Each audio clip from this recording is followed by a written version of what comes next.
25 Stop buying toothpaste. The $2 Amish paste that whitens teeth in 7 days. Dentists are furious. Cold porcelain under your fingers. That sink never changes.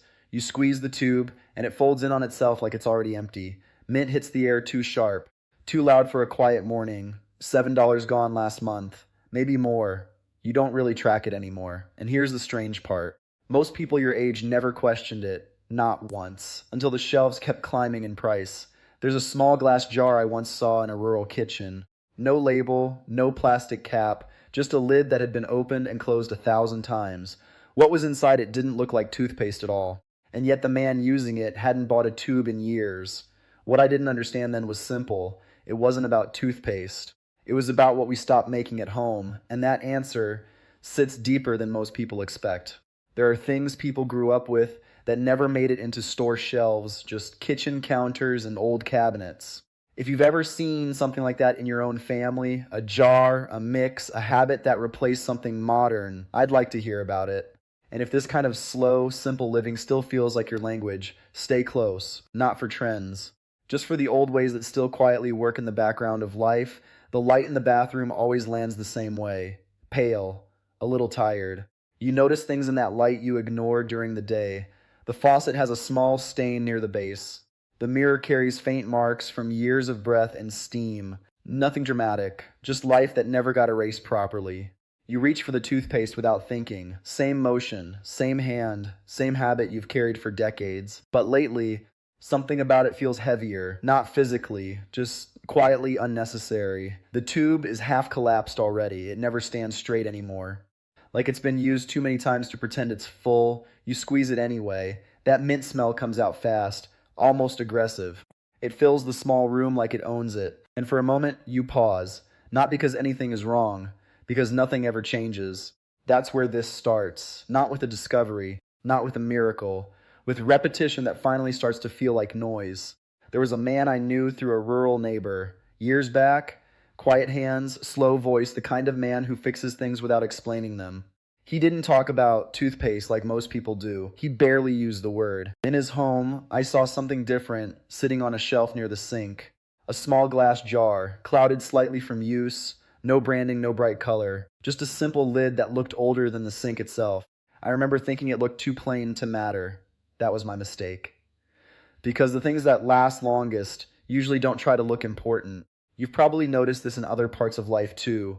The simplest tools in a barn, the oldest knife in the kitchen drawer, the chair that never breaks because it was never trying to impress anyone.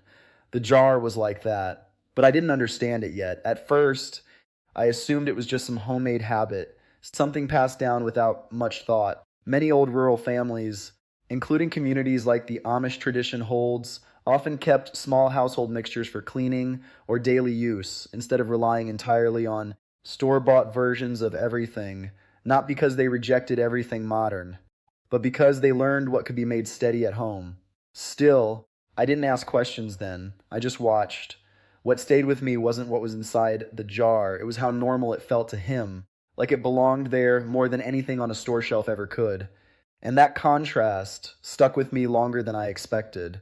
Because once you notice it, you start seeing it everywhere. The small habits you never questioned. The quiet costs you accept without thinking. The way certain things are always replaced, never really reconsidered. Toothpaste is one of those things. You grow up with it. You trust it. You buy it without hesitation. But the more I paid attention, the more I realized something strange. We rarely stop to ask what we're actually buying every month. Just the same tube, same mint, same price that never seems to go down. And that's where the next question started forming, not about toothpaste itself, but about that jar. Because what was inside it didn't look like something you'd switch to casually. It looked like something you'd have to understand first. And the more I thought about it, the less sense the store-bought version started making, which is where everything begins to shift, slowly, quietly, right at the edge of what you thought was just routine. The moment you start noticing one habit, it spreads into others, quietly, like water under a door. It's not just the bathroom anymore. It's the kitchen counter, the receipt in your pocket, the small purchases that never feel worth thinking about because they're always there waiting anyway. Toothpaste sits in that category for most homes, alongside soap, detergent, things you grab without debate. But that's the strange part. Anything repeated often enough stops feeling like a choice. It starts to feel like weather. You don't question rain, you just adjust. And somewhere in that space, products become habits. Habits become systems. Systems become invisible. That's where toothpaste settled a long time ago. Most people don't remember deciding what brand they trust. They just continued what was already in the house when they were younger. The shelf replaced the memory. And once that happens, price doesn't feel like price anymore. It just feels like how things are. $5, $6, sometimes more if it's branded a certain way. Small tubes that vanish faster than you expect. You don't notice the pattern until you step back far enough. And when you do, something odd appears. The cost is not dramatic, it's steady. That's what makes it dangerous to notice. Steady costs slip through attention. One of the older men I used to talk with called them quiet leaks, not just in money, but in attention. Things that take a little without ever asking. He wasn't complaining, just observing. He had lived through seasons where every dollar had weight, where even small purchases were planned on a weekend list, not grabbed on instinct. Back then, nothing was invisible. Everything had a reason to be bought. That's the mindset where alternatives start to make sense again, not because they are trendy, but because they are remembered. In some rural homes, especially among older traditional communities like Amish households or nearby farming families, it wasn't unusual to keep simple pantry-based mixtures for cleaning tasks that others now buy in packaged form. Nothing exotic, nothing complicated, just what was already there. Salt, powdered minerals, baking-based cleansers, things that lived in jars before they lived in marketing. Not as a rebellion, just as continuity. Because when a system hasn't failed you, you don't replace it, you refine it.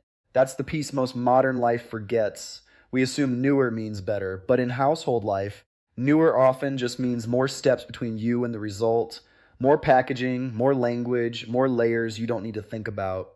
And each layer adds cost, not just money, attention. That's why something as simple as a small homemade paste can feel almost uncomfortable at first. Not because it is complicated, but because it removes layers you've gotten used to. I remember the first time I was told what was in that small jar I mentioned earlier. I actually laughed a little, not out of mockery, out of disbelief. It looked too simple, too plain, too ordinary to compete with something sitting on a store shelf under bright lighting and printed promises. But that reaction is worth paying attention to, because simplicity often gets mistaken for weakness, and that's not always true. Still, there's an honest line here that matters more than anything else. No mixture, no matter how traditional, replaces full dental care. Not properly, not safely. Many modern dental professionals caution against moving away from fluoride-based toothpaste entirely, especially for long-term protection. That part can't be skipped, because truth doesn't get stronger when you ignore its limits. What these older mixtures tend to offer instead is something narrower: cleaning, freshness, simplicity. Sometimes a different feeling of enough in daily use, not replacement, just reduction. And reduction has its own kind of power when life starts feeling expensive in small ways. Less packaging, less guessing, less dependence on a shelf that changes prices whenever it wants. That's what pulled my attention back then. Not the promise of improvement, but the idea of fewer moving parts. And once you start thinking in those terms, you begin noticing things you didn't see before. Like how often you buy the same item without remembering the last time you questioned it. Or how many routines exist simply because they were never interrupted. That's where the jar comes back into the story. Because at some point, observation stops being enough. You want to see what it actually is, not in theory, in your hands. The first time I actually saw it up close, it was sitting where I expected something far more complicated to be. A wooden shelf, a quiet kitchen wall, a jar that looked almost forgotten by design. No label, no branding, no instructions taped underneath. Just glass, slightly worn at the rim, like it had been opened and closed by the same hands for years without ceremony. That's what struck me most. Not mystery, not novelty, absence. You're used to products announcing themselves, even the simplest ones. Bright caps, claims, promises printed like they need to convince you before you even touch them.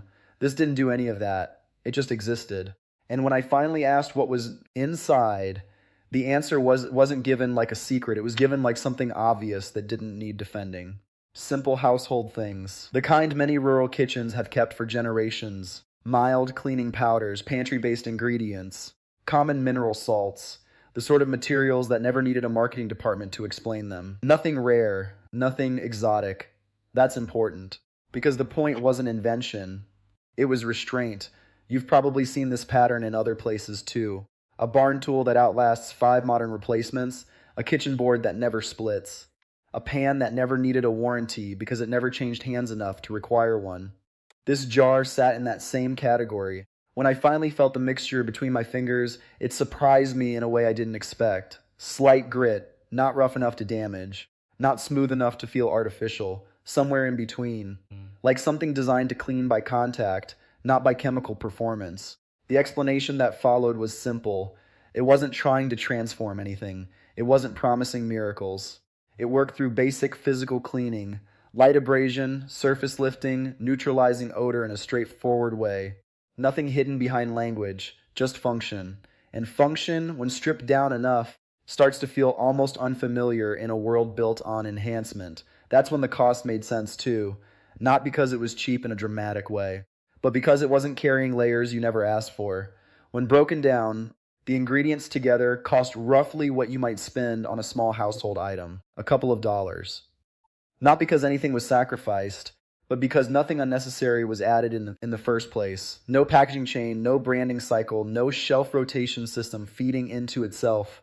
Just ingredients, used slowly, in small amounts, over time. But here's where honesty matters more than appeal. This isn't something that replaces dental care, not fully, not safely on its own. Many modern dental professionals caution against stepping away from fluoride-based toothpaste for long-term protection. That part of the conversation doesn't disappear just because something feels simple. It stays. What this mixture does offer is narrower. A different kind of daily cleaning experience. A sense of control over what you're using. Less dependency on commercial cycles. A return to something more direct, even if not perfect. That distinction matters. Because once you cross into exaggeration, the entire idea loses its grounding. I remember testing it for the first time without expecting anything meaningful. Just curiosity. Just to understand why someone would choose it. The texture changed the brushing rhythm immediately. Slower, more deliberate. You don't rush it the same way you rush a tube toothpaste. There's no foam building up to convince you something is happening. It feels quieter. Almost like the act itself has been simplified down to its core purpose. Clean, rinse, done. Nothing more trying to sell itself mid-process. That's when I understood why some households never bothered switching back once they made the change. Not because it was better in every measurable sense, but because it removed decisions they didn't care about making anymore. And in long, ordinary life, that matters more than most people admit. There's also a practical rhythm to it. You don't use much, just a small amount on the brush. The jar lasts far longer than expected because nothing in it encourages overuse. That alone changes how you think about it. You stop measuring value by speed of consumption and start measuring it by how little interruption it creates in your routine. Somewhere in that simplicity, something shifts in perception, not dramatically, not all at once. Just enough that you notice your old habits feel slightly heavier when you go back to them. And that's where the real tension begins to form again. Because once you've seen something stripped down like this, the question stops being what it is and becomes whether you were ever actually needing all the rest. The next morning feels the same at first. Same sink, same light leaking through the blinds, same hand reaching for what's familiar before thought even catches up. But something about repetition changes once you've seen it clearly. The tube is still there, the shelf still holds the same clutter, nothing in the room has shifted, and yet the routine doesn't feel automatic anymore. That's the quiet effect of simple alternatives. They don't replace everything. They just make you notice everything again. For a few days after I first understood that jar, I found myself watching ordinary habits more closely. Not judging them, just seeing them. The toothpaste squeeze, the rinse, the quick exit from the bathroom like it's just another checkpoint in the day. All of it used to disappear from awareness. Now it didn't. That's where the change really lives. Not in the mouth, not in the mirror, but in attention. The mixture itself, used over time, doesn't pretend to be something it's not. It cleans. It clears. Some people say it leaves a slightly different feeling afterward. Less coated, less layered. Others don't notice much difference at all. That honesty matters more than any promise. Because not every household change needs to be dramatic to be meaningful. Some are just quieter ways of doing the same thing with fewer hands in the process. There's a memory I keep coming back to when I think about this. An older man I once knew, the kind who fixed fences without writing anything down, he used to say, if something works for 20 years without changing, it doesn't need improvement every season. He wasn't talking about toothpaste, but he might as well have been. Because that mindset is what separates habit from dependence. One is chosen, the other is inherited without question. That's the line most people never notice crossing. Now, to be clear, none of this removes the importance of proper dental care. That part doesn't go away. Many modern dental professionals still caution that fluoride-based toothpaste plays an important role in long-term oral health. That warning stands on its own ground, and it should be respected.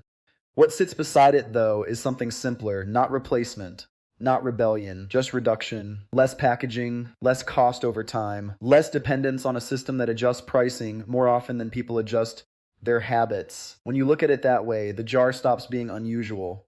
It becomes just another option in a long line of ways people have always taken care of basic needs with whatever they had on hand. Soap before bottles, bread before brands, tools before instructions. We didn't always outsource everything. And that's the quiet thought that lingers after all of this. Not that modern things are wrong, but that not everything modern is necessary. Somewhere in that space, a kind of calm shows up. Not excitement, not hype, just steadiness. The kind you feel when something small in your life becomes simpler instead of louder. And maybe that's why these older methods keep resurfacing in conversations among rural families, homesteaders, and people trying to stretch fixed incomes, not because they reject everything new, but because they remember what it feels like to own the basics without layers attached. There's a grounded dignity in that, a sense that your daily routine doesn't need permission from a shelf. By now, you probably already know what matters most here isn't the exact mixture. It never really was. It's the reminder. That small, everyday things can still be made at home. That cost doesn't have to climb forever without question. That some habits only feel permanent because they've never been interrupted. And once you see that, you don't unsee it easily. The jar goes back on the shelf at the end of the day. Quiet place, same spot, no ceremony, just there, like it always was. And the bathroom returns to normal again. But you don't look at it the same way twice. That's the part nobody really talks about. Not the mixture. Not the cost, not even the method. It's what happens when a simple object makes a familiar routine feel optional again. And once that thought settles in, it tends to stay longer than the taste of mint ever does.